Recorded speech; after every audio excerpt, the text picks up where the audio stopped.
You've been wondering where you should do a bourbon tour at? We've got your list for you.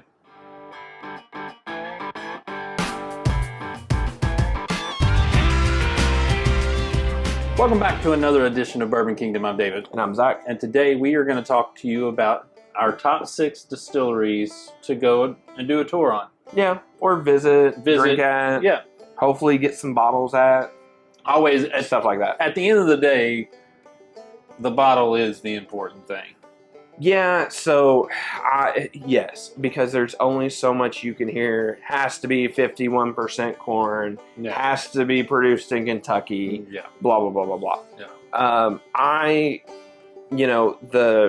When I try to send people or I tell people, like, hey, this is where I would go, I want a cool experience.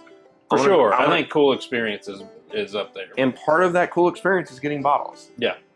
Not all these places you're guaranteed cool bottles, but you have a shot at least one. Yeah. And you either have the opportunity to try stuff, taste stuff. They either have bars you can do stuff, or they have a unique tour that's part of it, or tasting. Yes. That we'll talk about. Yeah. And I think overall, pretty good, solid list. Yeah. But put in the comments below what we miss, and if you think there's a really great tour to do. I know there's a couple other spots I thought of putting on there, Bardstown Bourbon Company being one of them, for example. We don't have them on the list, but I think that's another great spot to go to. And this list is strictly Kentucky. Yes, actually, it's a really great point. So it's for Kentucky Bourbon Trail, and all these are actual distilleries. So before the comments come that we just not showing any love, there's all kinds of places that we would like to visit that we haven't done that are outside the state of Kentucky. I've knocked one off the list, which was the A. Smith Bowman, but there are a ton of others that I would like to go visit that I haven't done. So, but this is just Kentucky. Yeah, and let us know in the comments below. Hit that like, subscribe, and give us an idea of maybe some places that we should visit. Sure. All right, so I'm going to start off, and we're just going to go ahead and knock off one of the top dogs, if not the top dog, right away by saying Buffalo Trace. Yeah. So Buffalo Trace, a couple great things about them. First off, I was just down there the other day. They have one of the most beautiful, clean campuses of any distillery out there. Maybe the best of all of them in that sense. It's massive. It's huge. You have a ton of stuff to do around there. You can just walk around. Yeah. And you can just do whatever. And now they have a lunch down there. They have like a little barbecue lunch. Oh, do they? Yeah, it's fine. It wasn't bad. It wasn't great, but it wasn't bad. Yeah. They're also going to have a ton of bottles out. I found out, I was talking to one of the distillery workers. They put out 7,000 Blantons a week. That's a lot. Yeah, that's a lot. Like, I was like, wait, 7,000 Blantons a week? He's like, yeah, not at one time, but over on a week. So probably close to about everything else as well. Yeah. They have a lot of great tours down there. The O. Taylor tour is great. They get to go through a tasting of that mash bill. Yeah. Hard Hat, which is behind the scenes stuff. Yeah. I've been on that one as well. It's really, really great stuff. So save yourself and your local liquor stores the question of, do you have any Blantons, and just go down to Buffalo Trace, and chances are you can get it there before you would get it at any liquor store. So yeah, that's true. Cool stuff. Number 2 on our list is Michter's Distillery. Another great one. Clearly. They're straight tour, like where you just go and you get to taste their stuff, which is just a really like a traditional. Your tradition, and they'll teach you about Michter's, distilling process and all that good stuff, and which is really cool. But they have like a bottle your own experience as well, which is one of the best ones. Yeah. It's not like this long drawn out thing, but you're in and out in like 20 minutes. Yeah, you get to do what you came to do, and you get this is how I describe it to people. Here recently, they've been doing a ton of bourbon. They've also done rye before, but it's like, think of the Michter's barrel strength bourbon. Yeah. But it's a single barrel, and it's a honey barrel, basically, because they're going through trying them. They love these barrels, so that's why they want to do it. So you're getting, which I think this bourbon this year is a Kentucky exclusive, that barrel strength that they are. So you're coming on tour, you're getting that, and you're getting arguably the best of the best. Yeah. And I got a kind of a mixture of those. I got to do the normal distillery tour, and then they let me stay behind, and I got to bottle my own on that same day too. Then I got to go up to the bar and got to hang out at the bar and and they have drink some cocktails. They have one of the best cocktail bars in the state. Yeah. And so it was just a really good. Plus, you get releases. Maybe not every day, but they do releases a lot. I feel like they release something every day. Yeah. They don't release everything every day, and they're not going to have any of the 20, 25-year celebration, nothing like that. But they do. I mean, they put out all bundles. They pretty much put out, your. They don't always put them out in the morning. No, it's not. Yeah. But a lot of times you'll see me waiting down there in the mornings and hope for those M10s because those bourbons, man. Yeah, for sure. Beautiful. Next one we're going to talk about is Heaven Hill. So Heaven Hill is they don't really have like a traditional tour like how you see behind the scenes stuff and whatnot. They do a ton of tasting kind of stuff. Yeah. They do you do bourbon experience. They have like I don't know if it's like a bottle or bottle and bond one, but they do one where there's like right now they have Heaven Hill Selects and they have a couple of those. You try those. One's like a high rye, I think, and the other one's just like standard bourbon. They do a ton of stuff like that. What's the other one that I can never produce or never say? I was going to say it's Commissioner Tour, but it's not the Connoisseur Tour. Yeah, it's Connoisseur Tour. Yeah. That one you get a really good. So you'll have a lineup. You might have 4 different bottles in front of you, and at the end of it, you typically get the option to buy one of them. Yeah. Sometimes that's a Henry McKenna. Sometimes that's a William Heaven Hill 15. Yeah. It's wild. You just never know. They also release stuff out in the mornings. They also have a bar. The bar's smidge pricey, but you do have the opportunity to try everything. And they also have a cool, like, little tour area where you can go through, you see videos and other information. Yeah. Overall, it's a great experience. I've become such a big Heaven Hill fan because one of the other cool things they do these events throughout the year. So you can kind of plan your trip around the events. I think that's where they've set themselves apart.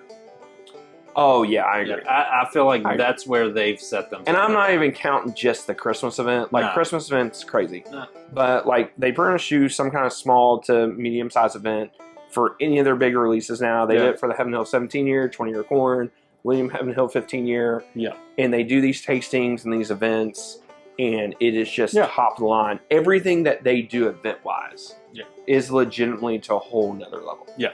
Number 4 on our list, Four Roses. They have. You're fortunate with Four Roses because they have 2 spots. Yeah, that's true. You can do a tasting at either one of them. You can sit and wait for bourbons at either one of them. That's true. Because they're going to release either one of them. They have a warehouse tour. They have and the events like. I don't think that their events are the same, like what you would call events in the same sense that you would call a Heaven Hill event.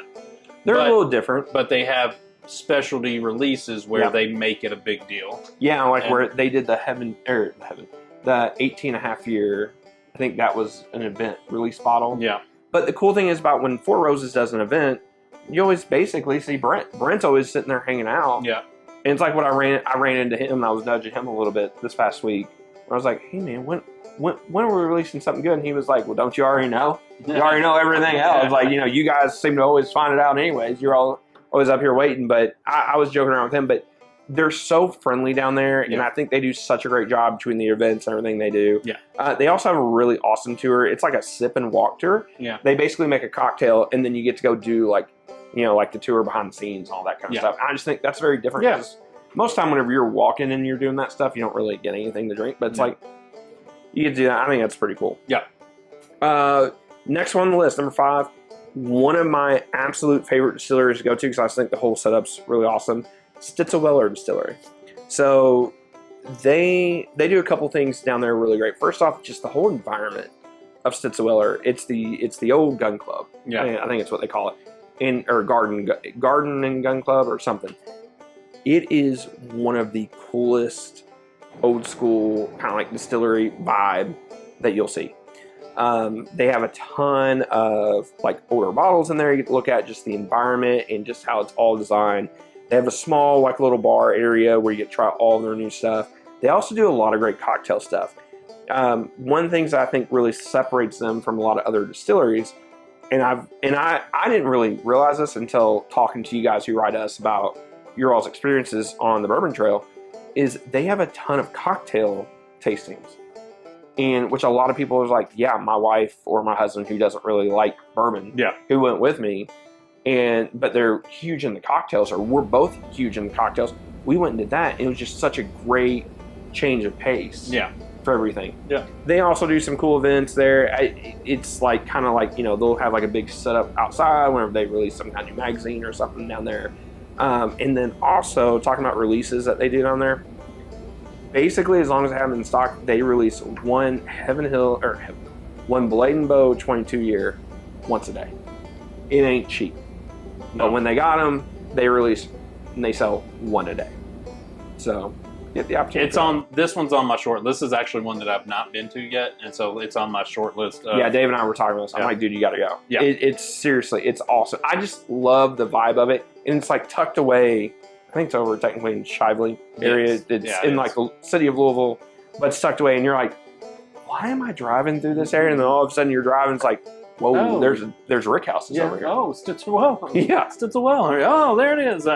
And then number 6 on our list, you obviously wouldn't think that we could get too far without mentioning Old Forester. So here it is. Old Forester's number 6 on our list. They just do excellent job with their tours.